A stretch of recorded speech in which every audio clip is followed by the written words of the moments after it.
আল্লাহ তাআলা কুরআনে ইরশাদ করেন, এভাবে শয়তান প্রতারণার মাধ্যমে তাদের পদস্খলন ঘটালো।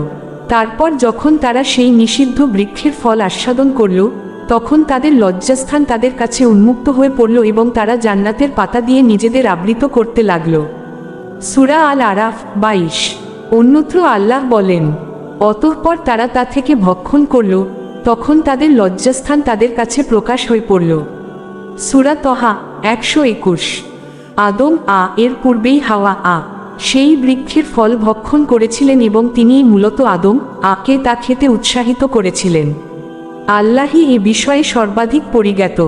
ইমাম বুখারী কর্তৃক বর্ণিত একটি হাদিস এই অর্থেই ব্যবহৃত হয়ে থাকে। আবু হুরায়রা থেকে বর্ণিত, রাসূলুল্লাহ বলেছেন, বনি ইসরাইলরা না থাকলে গোশত পচত না, আর হাওয়া না থাকলে কোনো নারী তার স্বামীর প্রতি খেয়ানত করত না। বুখারী, মুসলিম ও আহমদ। আহলে কিতাবদের নিকট সংরক্ষিত তাওরাতে উল্লেখ রয়েছে যে একটি অত্যন্ত সুদর্শন ও বৃহদাকার সাপ হাওয়া কে নিষিদ্ধ ফল খাওয়ার পথ দেখিয়েছিল। সাপের কথায় প্ররোচিত হয়ে হাওয়া তা খান এবং আদম কেও খাওয়ান। লক্ষণীয় বিষয় হল, এই বর্ণনায় ইবলিসের কোনো উল্লেখ নেই। তাওরাতের বর্ণনানুসারে ফল খাওয়ার সাথে সাথেই তাদের চোখ খুলে যায় এবং তারা বুঝতে পারেন যে তারা দুজনেই বিবস্ত্র। এরপর তারা ডুমুর পাতা দিয়ে নিজেদের আবৃত করেন।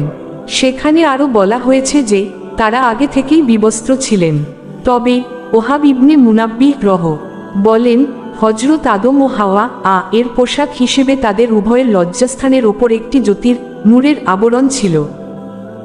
প্রকৃতপক্ষে বর্তমান তাওরাতের এই বর্ণনাটি বিকৃত এবং আরবি অনুবাদের ত্রুটিপূর্ণ রূপ। অনুবাদ একটি অত্যন্ত জটিল কাজ, বিশেষত যার আরবি ভাষায় কোনো দক্ষতা নেই এবং মূল কিতাবের অন্তর্নিহিত ভাব উদ্ধারে যিনি পারদর্শী নন, তার পক্ষে সঠিক অনুবাদ করা প্রায় অসম্ভব।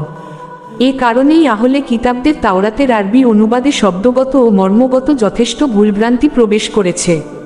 পবিত্র কোরআনুল কারিমের বর্ণনা থেকে এটি সুস্পষ্ট যে হযরত আদম ও হাওয়া এর দেহে পূর্বে থেকেই বস্ত্র ছিল।